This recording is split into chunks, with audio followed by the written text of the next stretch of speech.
का तो कुछ ऐसा होता है कि आँख ओझल पहाड़ ओझल, जब है इंसान तो उसकी कदर भी करते हैं, ज़रूरत भी होती है उसकी, लेकिन जब वो नहीं है तो आमतौर से उसका जो मुकाम है हम भूल जाते हैं। मजरूर साहब की किताब तो निकलनी ही चाहिए थी और ये बहुत ज़रूरी था और बहुत उम्दा काम इन्होंने किया है, मैं उन्हें बधाई देता हूँ।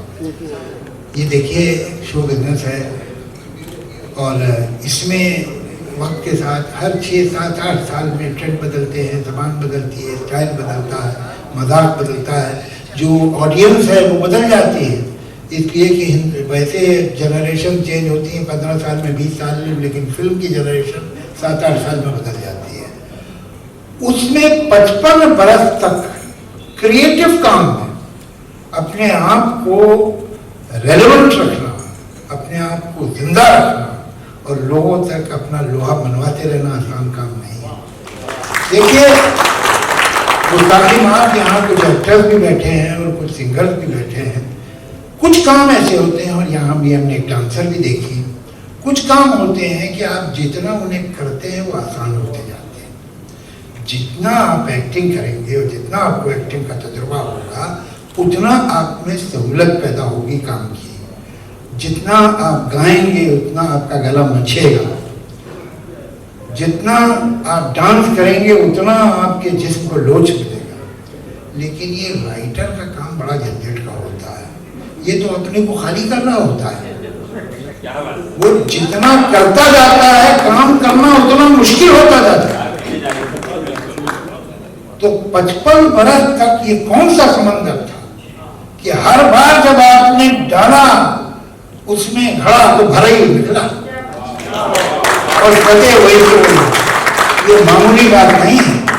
वरना हम जो है हम लोग सब देखते हैं हर शोबे में, चाहे वो डायरेक्टर हो, चाहे राइटर हो, चाहे एक्टर हो, चाहे प्रोड्यूसर हो, चाहे म्यूजिक डायरेक्टर हो, एक फुलझड़ी छूटती है और हर आदमी उसके पीछे पागल हो जाता है। फिर 2 बरस बाद, 2.5 बरस बाद वो कहाँ गए भाई साहब, उनका कुछ पता नहीं होता। इसलिए कि यहाँ बड़ी फिसलन है, कब पैर फिसल जाए ठिकाना नहीं है। उसमें इतने बरस तक रेलेवेंट रहना और किसका, मजरूर साहब का, वो उससे भी ज्यादा मुश्किल है। हम आपके लिए फिर भी आसान है, इसलिए कि वो तो कोई जो वो हो नहीं सकता कि जो बात उनके दिल में हो वो उनकी जबान पर है। वो नुकसान होता है, हो जाए, ताल्लुक खराब होते हो जाए, किसी को अच्छा लगे बुरा लगे, जो सच बात है वो करते थे। खतरनाक हद तक, मतलब उनके वो तो छोड़िए, उनके आसपास जो लोग बैठे होते थे कभी कभी वो भी डर जाते थे कि ये जो कह रहे हैं तो गवाही में हमें ना बुला लिया जाए। मगर उतना ही सच्चा दिल, उसी सच्चे दिल से तारीफ हुई, चाहे उनका जूनियर हो, चाहे उनका हमअसर हो। लोगों के दिल बड़े छोटे होते हैं, मुझसे तारीफ भी नहीं निकलती। वो हर बात सच्ची।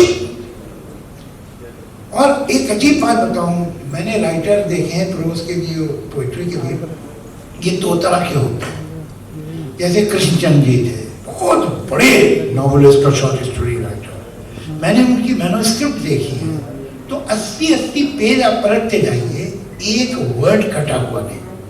मतलब एक आदमी ऐसे लिख जा रहा है और एक सुनामी की तरह लफ्ज बहते चले आ रहे हैं। वो आदमी पर्सनल लाइफ में 3 जुमले एक साथ नहीं बोल सकता था, वो अटक के, नहीं मेरा मतलब ये था, ये करके, उनको आर्टिकुलेशन ही नहीं था। उसके मुकाबले में अगर दूसरी राइटर थी इसमें चुगताई, वो जैसे लिखती थी वैसे बोलती थी, ऐसा लगता है आप ताना पड़ी होंगे तो लगे वो बोल रही है। एक वो भी होते, तरह तरह के राइटर होते हैं। जैसे आप साहिर की जो पोइट्री पढ़ेंगे वो वही है जो उनके गाने, उसी तरह की है। मजरूर साहब का बोल का पाठ है। मजरूर साहब इस मामले में बिल्कुल तीसरे आदमी है। मजरूर साहब की शायरी का डिक्शन, उनका स्टाइल, उनका मिजाज एक है। वो एक यूँ कहिए कि उर्दू फारसी का और सियासत को और समाजियात को समझने वाला आदमी, जिंदगी को समझने वाला आदमी, एक स्कॉलर, ये उसकी लिखी हुई शायरी है। दूसरी तरफ जब हम गाने की तरफ जाते हैं तो वो सुल्तानपुर का खिलंडरा लड़का है या फिर शरीर नौजवान, ये इन दोनों का आपस में वास्ता ही नहीं है, कोई ताल्लुक नहीं, वोकैबुलरी में, स्टाइल में, अनबिलीवेबल।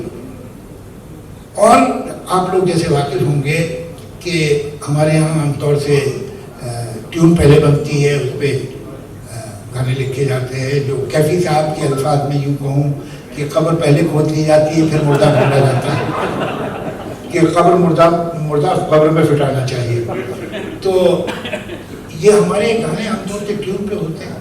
अच्छा, ये भी एक हुनर है, मजाक अपनी जगह, जिन्हें आता है उन्हें आता, जिन्हें नहीं आता नहीं आता। बहुत बड़े बड़े शायर, में नाम लेना मुनासिब नहीं समझता, वो दूसरे शहरों से, यूपी से, दिल्ली से आए, बड़े गाने नहीं लिख सके धुन पे, इसलिए कि ये धुनें जो होती हैं, जो सारी हमारी पोइट्री है, वो 12 से 14 मीटर है जिनमें है वो पोइट्री।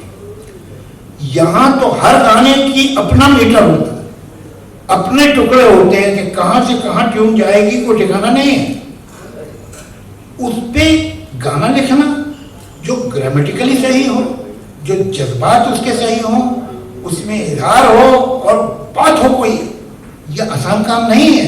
ये आप समझे ना, गाना हम सुनते हैं, अरे भाई ये ऐसे लिख, ऐसे नहीं होता। अच्छा गाना, बुरा तो कोई भी काम आसानी से होता है, चाहे बुरी गजल लिखें, बुरी नज़्म लिखें, बुरी नॉवेल लिखें, बुरी फिल्म बनाएं, कोई बुरी एक्टिंग करे, कोई मुश्किल काम नहीं, लेकिन अच्छा करना मुश्किल काम होता है। मतलब आप सोचिए, ये मुझे ऐसा लगता है कि आप झूठ बोल रहे हो। गम दिए मुस्तकिल कितना नाजुक है दिल ये ना जाना, कौन सैकल गा रहा है, दुनिया बदलती चली जा रही है, चलती चली जा रही है, कौन कौन से दौर आ रहे हैं, कौन कौन से दौर जा रहे हैं, और आज मैं ऊपर आसमान नीचे। टेल मी ओ खुदा, वो एक शायर है जो चला रहा है आसमान तक, 55 साल सिर्फ नंबर है, उसके पीछे आप ये देखिए कि ट्रेंड्स क्या है, ज़बान क्या है, म्यूजिक क्या हो गई है, कहाँ बदली है, कौन लोग आए हैं, क्या हो गया है दुनिया में। ये दूसरी दुनिया है, ये दुनिया वो आई नहीं जो सैकल की थी। और एक शायर है जिसका वार हल्का पड़ ही नहीं रहा है।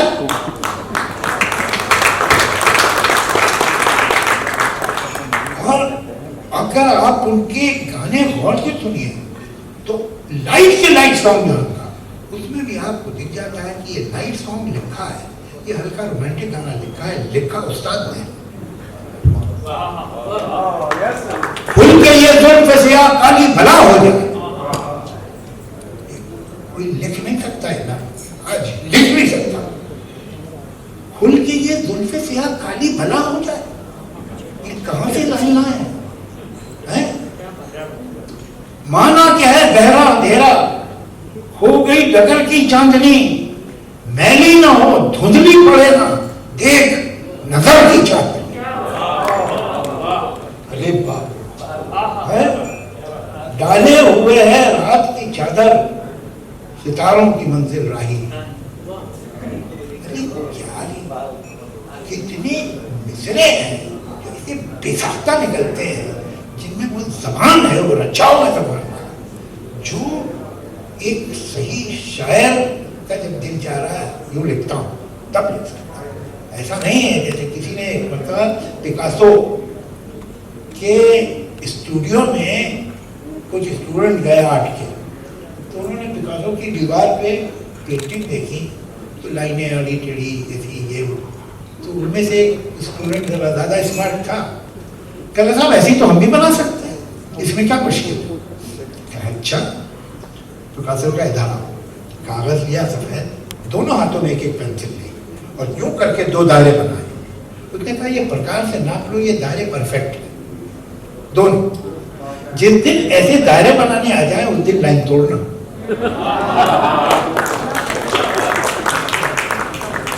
ये तो वो इतना बड़ा शायर, अच्छा, और फोक पे जो कंट्रोल, मतलब आजकल तो हमारा क्या हो गया है, अर्बन सेंसिबिलिटी तो आ गई, हमारा जमीन से संबंध खत्म हो गया। ढलकी जाए चुनरिया हमारी और राम, पी से मिलके बहकने के दिन आए। मतलब इसमें अवध की जमीन बोल रही है। ये रेंज कहाँ है, ये शऊर कहाँ है कि जब ऐसा लिखना है तो ऐसा लिख दें, जब वैसा लिखना है तो वैसा लिख दें, और फिर किसी म्यूजिक डायरेक्टर से पूछो, यहाँ मुझसे बेहतर बताएंगे नवीन जी। ये हो नहीं सकता। आशा जी हमेशा जिक्र करती रहती है, इसलिए उन्होंने तो बहुत गाने गाए मजरूर साहब, कि जो धुन है उस पर ऐसे वर्ड लिपट के जा रहा है कि उसकी कोई नींद, कोई मुर्गी डिस्टर्ब नहीं होने पाए। वो लफ्ज उसके लिए ऐसा लगता है कि ये धुन इन्हीं लफ्जों के लिए बनी थी। इतना परफेक्ट क्राफ्ट हर म्यूजिक डायरेक्टर उनकी मिसाल देता है कि, और सिंगर कि उनको जो उबूर था ट्यून की बारीकी, ट्यून तो है ये मीटर, इतना मीटर, ये काफी नहीं है। उसके अंदर कहाँ धुन घूमी है, कहाँ मीन आ गई है, कहाँ मुर्गी है, तो लफ्ज ऐसा है कि उस पर पूरा ऐसे ही घूमते हुए जाए लफ्ज कि कहीं पता न चले कि कोई चीज दब गई धुन की, वो कंट्रोल होता था। मैं तो बहुत अपने को खुशकिस्मत समझता हूँ कि इस तरह के लोगों से मेरा जिंदगी में ऐसा वास्ता रहा कि उन्होंने मुझे याद की अपने पास बैठने की, सुनने की। वो मजरूर साहब हों, कैफी साहब हों, साहिर साहब हों, सरदार जाफरी साहब हों, अपना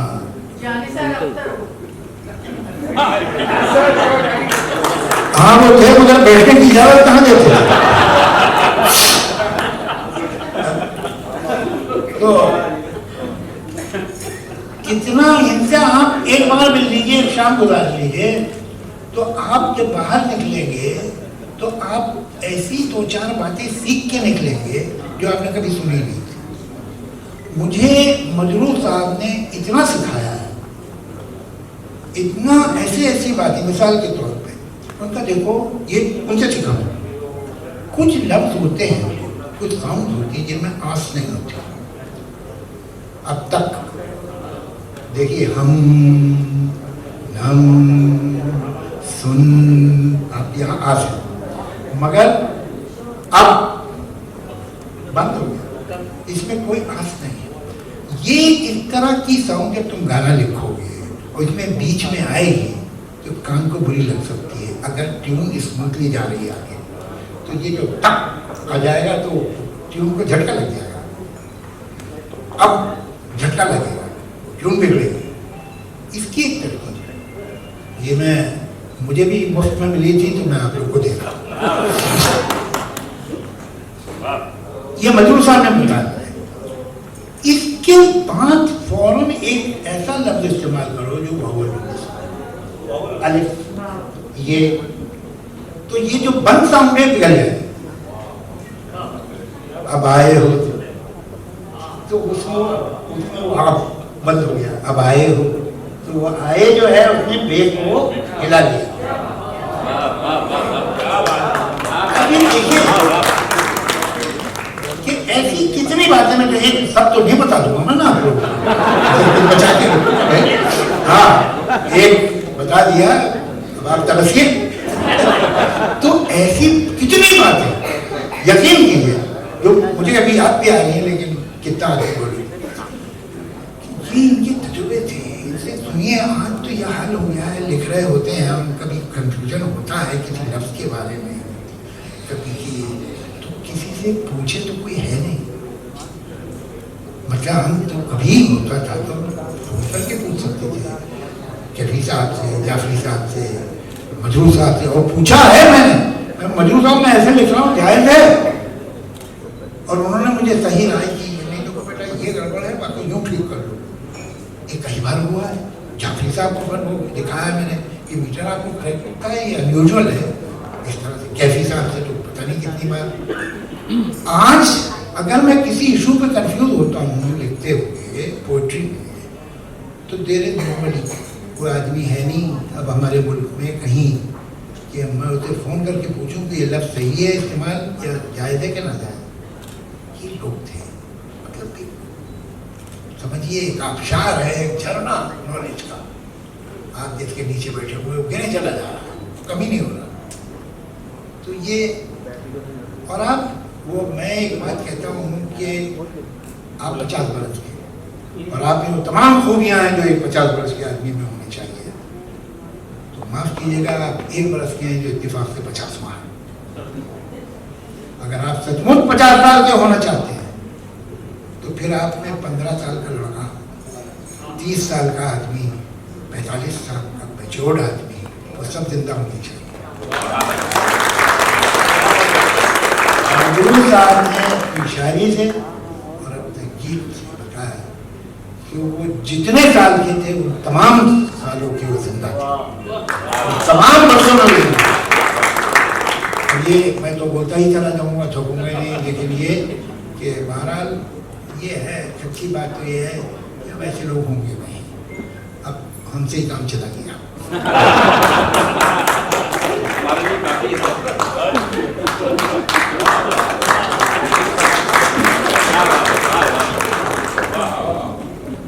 जी, लफ्ज़ नहीं है हमारे पास, इसलिए ना हमने स्पीकर कहा, ना ओरेटर कहा, एंड न इन्हें पोएट कहा, और न ही हमने लिरिसिस्ट कहा।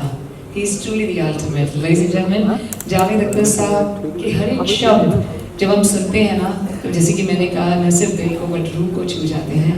बहुत बहुत शुक्रिया। और विजय अकेला साहब, मैं बहुत लकी हूँ, फॉर्चुनेट हूँ कि आप मेरे को आज ये बने और आपके हर बुक के फंक्शन पर मुझे एक खूबसूरत सा अपॉर्चुनिटी मिलता है। Ladies and gentleman, may I please request you all, we all are live. Greatest round of applause, ladies and gentlemen, for living legend Javed Akhtar sir. May I please request Lalit Pandit sir to kindly share your experiences and a few words, please.